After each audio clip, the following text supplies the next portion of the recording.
This is Pet Life Radio. Let's talk pets.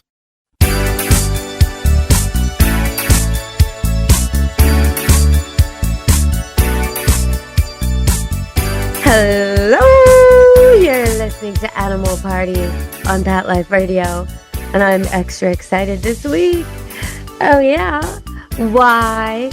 Because I was expecting puppies to be born on Valentine's Day, and the puppies came early. So that's why. And I've got this song going through my head. I can't get it out of my head. You might remember it. It's Love Potion number 9. That's the song that's going through my head over and over. And why is that? Because there were 9 puppies born yesterday. Love Potion number 9, 9 puppies.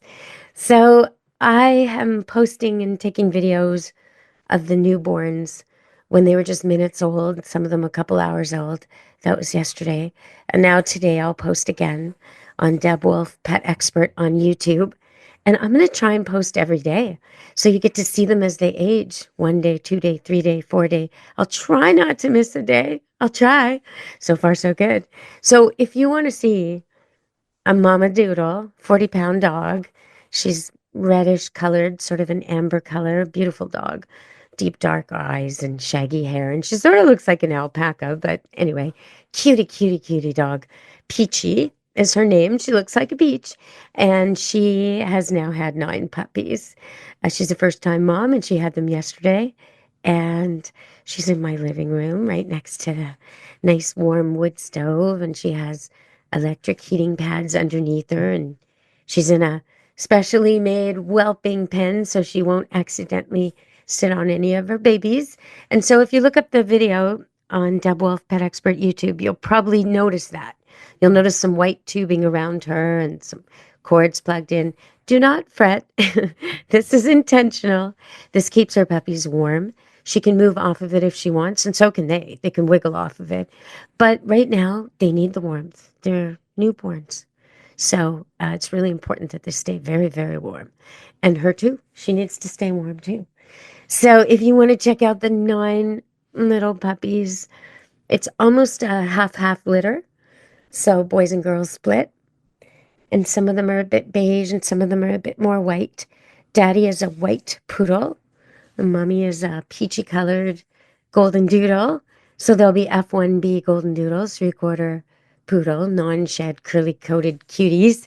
And already, before they were born, half were spoken for.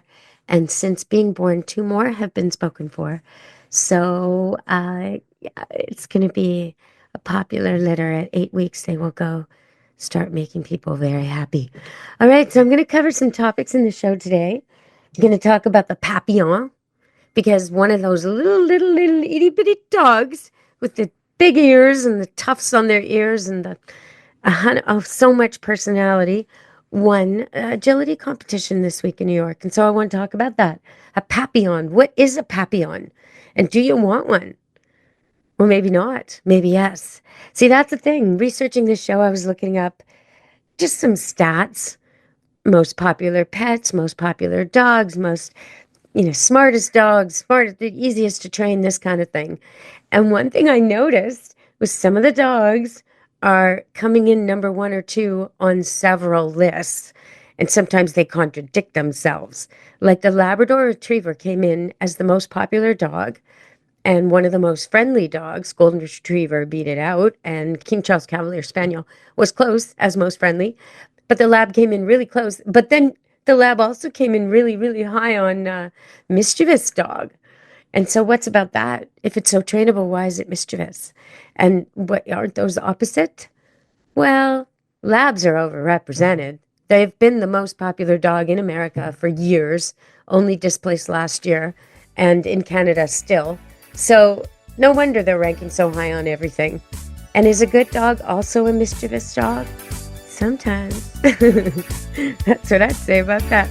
All right, stay tuned. We're going to talk dogs. We're going to talk cats at the Animal Party on Pet Life Radio.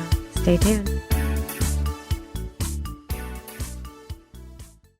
Take a bite out of your competition. Advertise your business with an ad in Pet Life Radio podcasts and radio shows.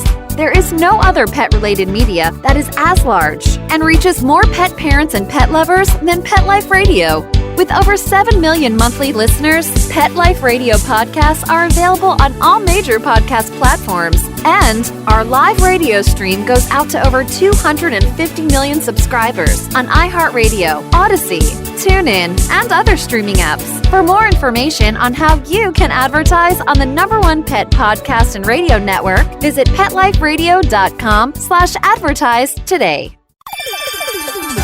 Let's Talk Pets on PetLifeRadio.com.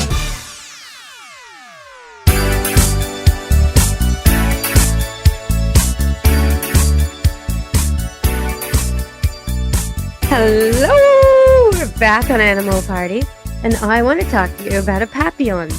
It's a lovely little dog with a fringed tail that arches forward, like over the back, and it has tufts of usually long hair if it's well brushed and well kept, but sometimes kind of fluffy hair on the tops of its ears makes it look almost feline in a way. And they're descended from 16th century Spanish dwarf spaniels. So it's kind of got the shape of a spaniel, but smaller, with these long pointy ears and these cute tail.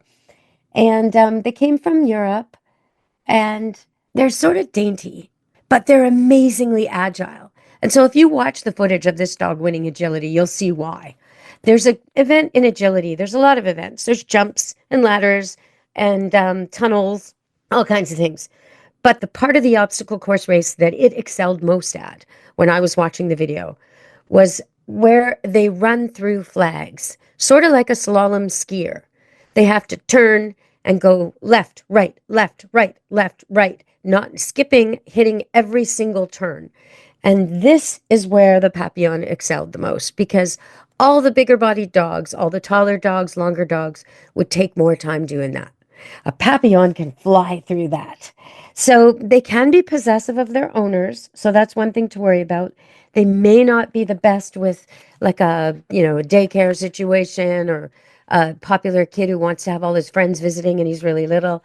That wouldn't work out necessarily. But they are a classic lap dog, and they can be trained to get used to almost anything. They're brilliant, though. And one of the things they're brilliant at is escape. There used to be a Papillon that lived a couple farms away from here. And the owner was a bachelor who worked a lot. And he would send his dog here to camp. And sometimes the dog would just escape and check itself in. It would just show up. There'd be this tiny little dog, and I mean tiny, like as small as a Chihuahua this thing was. And it would be sitting at the bottom of the, hill in front of this massive gate to Camp Good Dog. And like, hello, may I come in? With this little paw raised. And I would let it in, of course, call the owner, text him, hey, she's here again, and he'd be like, oh, keep him for the day, please. But so they can get out, they can climb things, they can get across things, almost cat-like. So it's something to think of. If you're thinking of getting a smart dog, and here's something else I discovered in my research today. Not only was the Border Collie listed as the smartest dog, but it was also listed as one of the most challenging to own. And I would say that can be true of a Papillon. If you're the kind of person who wants to spend a lot of time trick training and interacting, you want your dog to beg and say its prayers and roll over and jump on your lap. And maybe you're in a wheelchair and you want a dog that can jump up and do everything you need it to do. Papillon's a good pick for that, actually. A Papillon can be trained to do almost anything except do nothing. So that's if you take an honest look at yourself and you realize that what you want from your dog is almost nothing, then don't get a Border Collie or a Papillon or a Weimaraner. Catahoula Leopard Dog was listed in that difficult to own dog, and so difficult to train was the Husky. I concur. And bad at remembering or obeying. Okay, so good at obeying was a Cane Corso, which I also find. Good at obeying commands? Yes, they are. They're like Worf on Star Trek. They're like always on duty. Star Trek type security officer, bodyguard to the nth degree, built like a wrestler, but also like a long distance runner able to tackle any man, anywhere, anytime, and protect you. Right. But is it really the dog for you? I don't know. Listed in the same list right next to it, Cane Corso, right next to it was Dachshund. You couldn't get two more different dogs, right? And they are at opposite ends. The Cane Corso is the most likely to listen to commands, and the least likely, dum da da dum, is the Dachshund. For anyone who's ever owned one, you know, food is the way to go with these little conniving opportunists. If you teach your dog, your Dachshund, that there will be food if it listens to you, then you will have a listening Dachshund. But you got to do the food once in a while, not all the time. That's a pet peeve of mine. Okay, so we're going to go to that before break because I got to say it. I just got to. I will be driving and I will see some perfectly decent dog with a perfectly decent human walking along, and the person is bribing the dog to do what the dog would do anyway. Walk beside them, behave, just go for a walk. Basically what the dog wants to do anyway, right? And instead of just walking and telling the dog how good it is and exchanging a look once in a while and maybe touching the dog's head with their hand when it's in the right position on the left and saying, good boy, I see this person constantly reaching into the treat pouch and bringing out treats. And sometimes there's like a trail of saliva because the dog is so confused. Is this dinner? Is this walk? What are we doing? Is this the only thing you know how to do, human? Your only trick is to feed me. So I do understand how food works and how dogs will work for food. But they discovered a long time ago, this is what the Pavlov's dog experiment was all about, that a dog will work harder for occasional reward than getting it every time. So really, these people with their food, their endless supply of food, it's killing me to watch. Put the treats away, okay? Those treats are like a sticker. When your kid does like amazing job, your kid who can't sit still at all finally sits still and completes an assignment, bam, give him a sticker, right? But if the kid barely does it, scribbles over the top of it, and walks away, rips up the page, you don't give him a sticker. No. Stickers are for good work, right? And the same for the dog. So the treat should be for good work. Now, if they're learning something or they're leaving food, like say that Dachshund, who's so food motivated, finds some garbage on the ground and wants to eat it, and instead it comes to you because you called it, well, by all means, give it a treat. That's sticker worthy. But if he's just hanging out and walking beside you because that's where he wants to be and that's where you want him and you're going for a walk and walks are what you do, then why are you feeding him at the same time? You're distracting him from his purpose, which is to accompany you properly on the walk in a polite manner. Yeah. So that's what I have to say about that. And I'm sure we'll come back to that more later because I will probably get some emails and responses from the people who lure train, because that's what they call it. So if you want to do that, by all means, deb@petliferadio.com. Send me your comments, your complaints, your questions, anything you want about dogs or cats or pets, and I'll deal with it on a future show. Okay, we're going to go to break and come back and do a little cat talk on Animal Party Pet Life Radio. Begging to hear more of your favorite show? Full episodes of all our shows are available on demand. Go to PetLifeRadio.com to fetch our entire lineup of Possum Pet podcasts. Also, dig us up in iHeartRadio and iTunes. Let's talk pets. Live and on demand, only from Pet Life Radio. Let's talk pets. Let's talk pets On Pet Life Radio. Pet Life Radio. PetLifeRadio.com.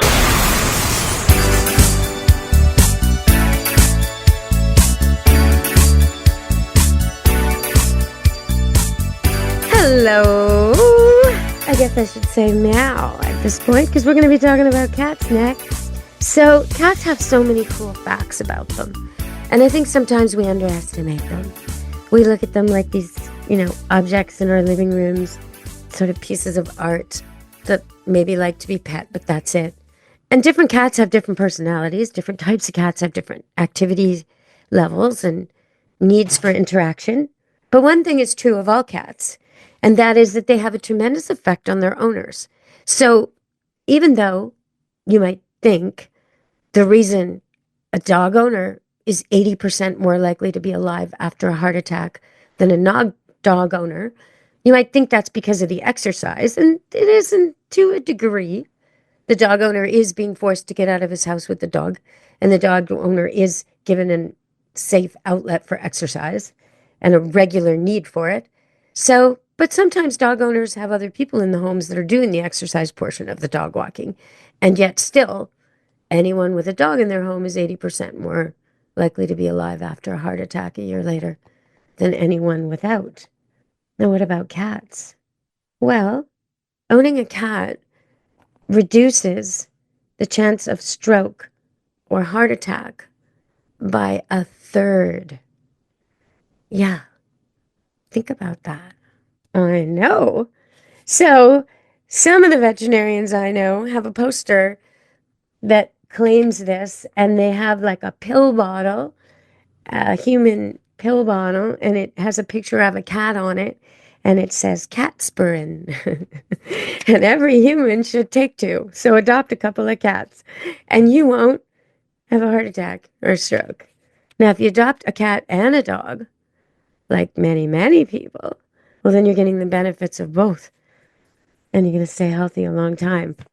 What if your kids have allergies? Well, if you have a dog or a cat in the home before the kid is 2, they're far less likely to develop severe allergies. So that's a whole other thing. So why do you need cats and dogs in your world? Because they make you more at peace. They connect you to nature. They keep you in the here and now. They make you the caregiver. No matter how sick you are, you're still the caregiver. They ground you.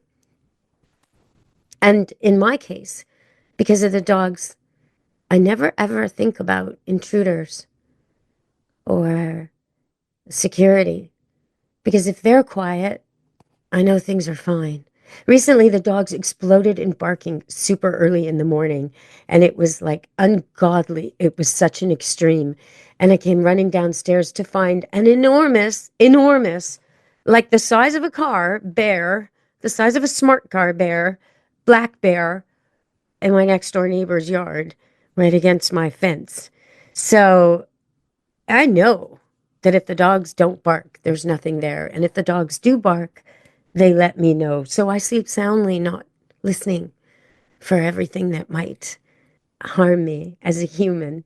And I think that is why humans survived once they partnered with canines. They really did have an edge over the Neanderthals who did not partner with canines. They could hear things at a distance, both prey and predator. They could hunt better. They could protect themselves better. Everything went better once we hooked up with canines. Okay, so one more thing about cats I wanted to talk about that I think is kind of amazing. And, you look at your cat and you think, wow, what a great jump. He just jumped from the floor to the top of the dryer, or from the floor to the top of the refrigerator, or the top of the cat scratch, even better. Or he just flew across a fence in the backyard. What an athlete. Yeah, but do you know how athletic he really is? An average cat.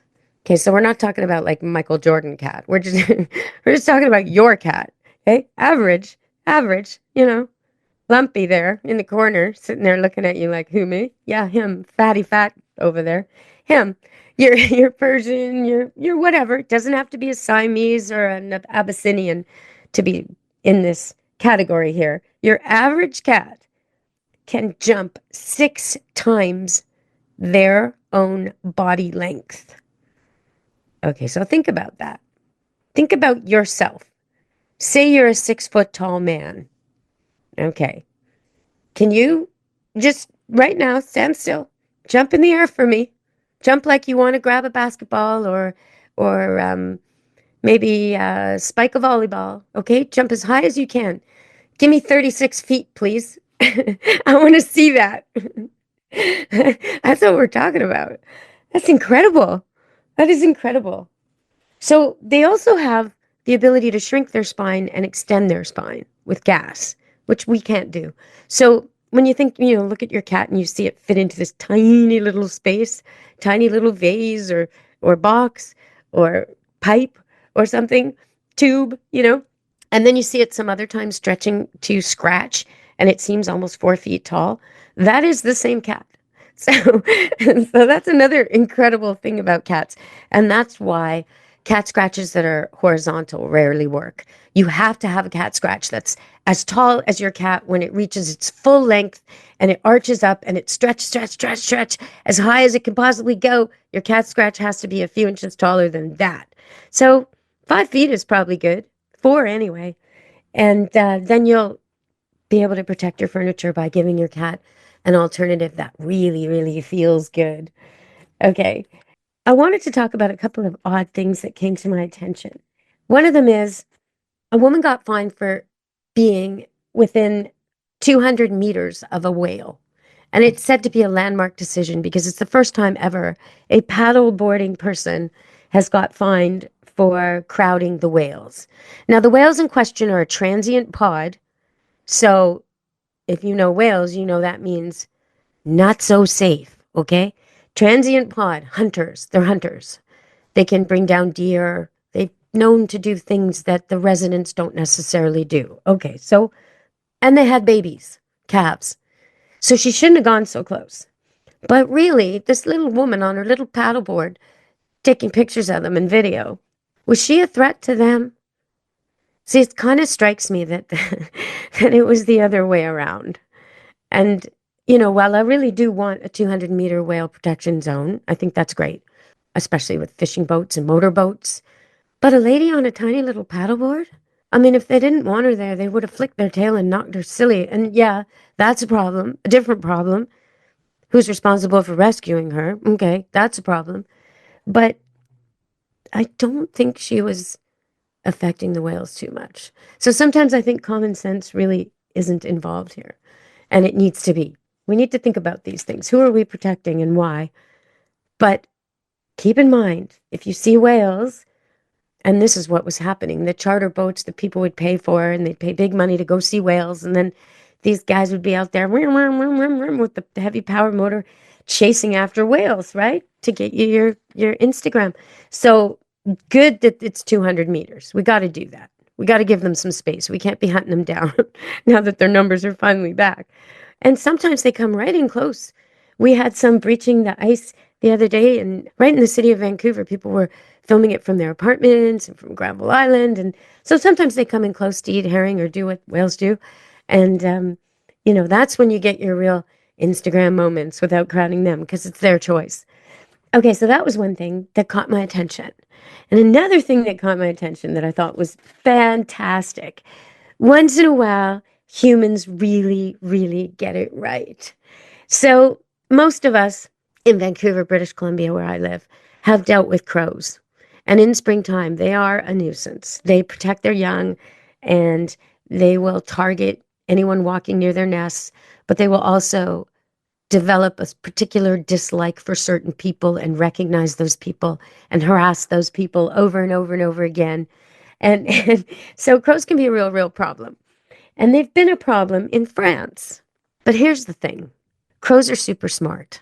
Crows can use tools. They can adapt things and use things and make tools. And they're geniuses of the bird world.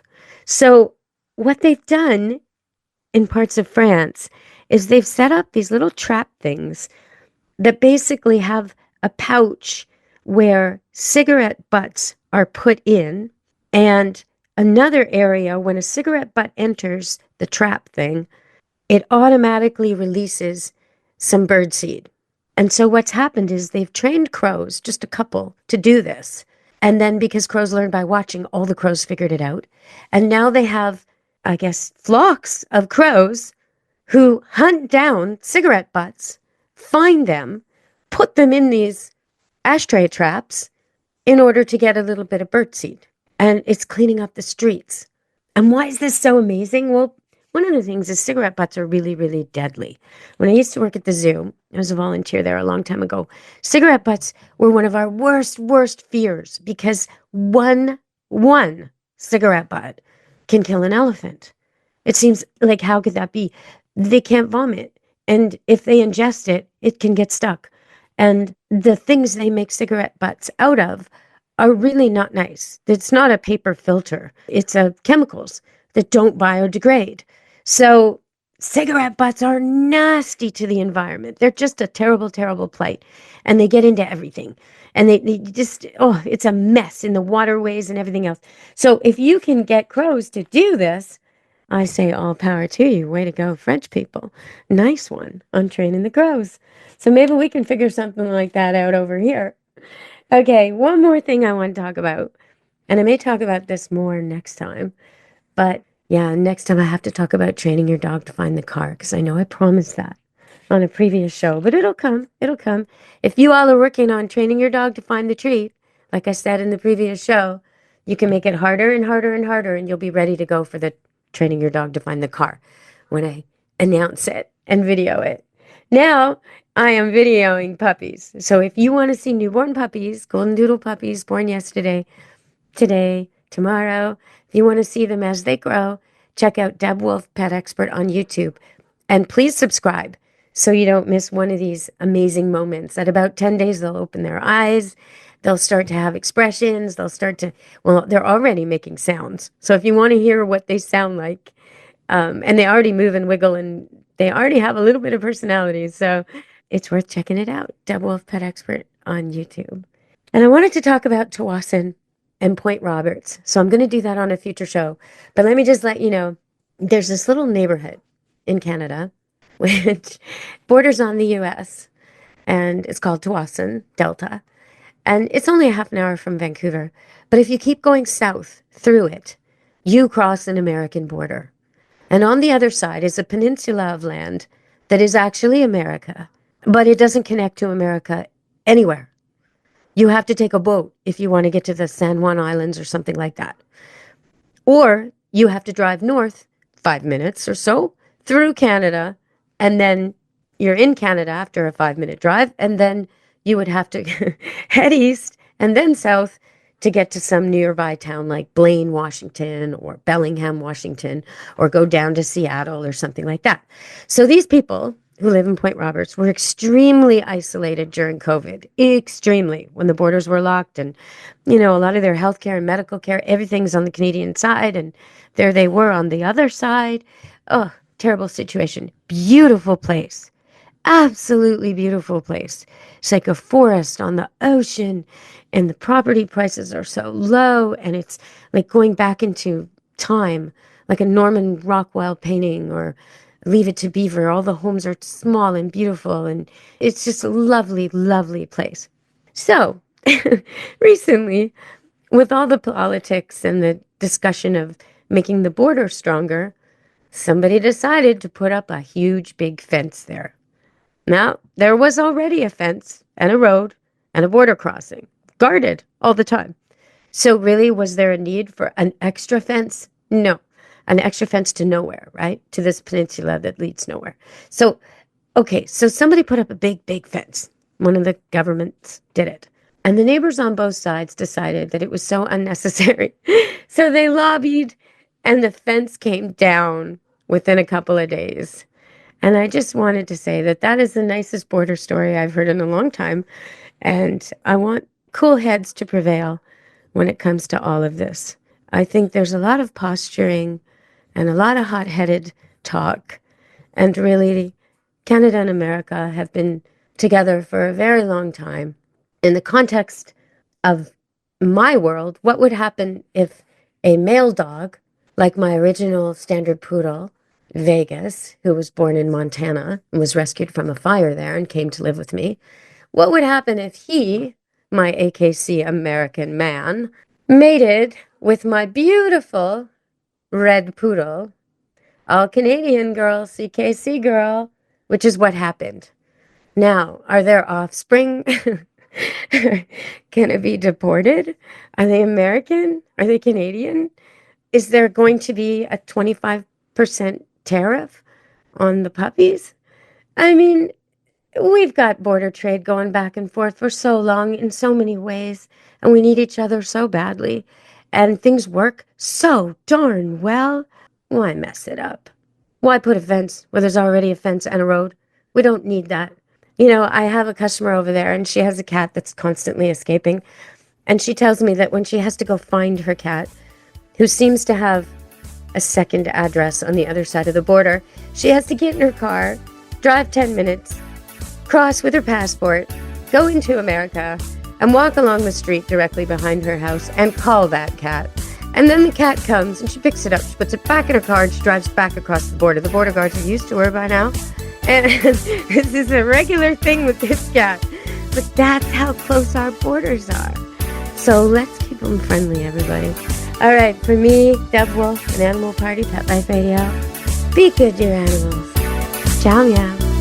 Let's Talk Pets every week on demand, only on PetLifeRadio.com.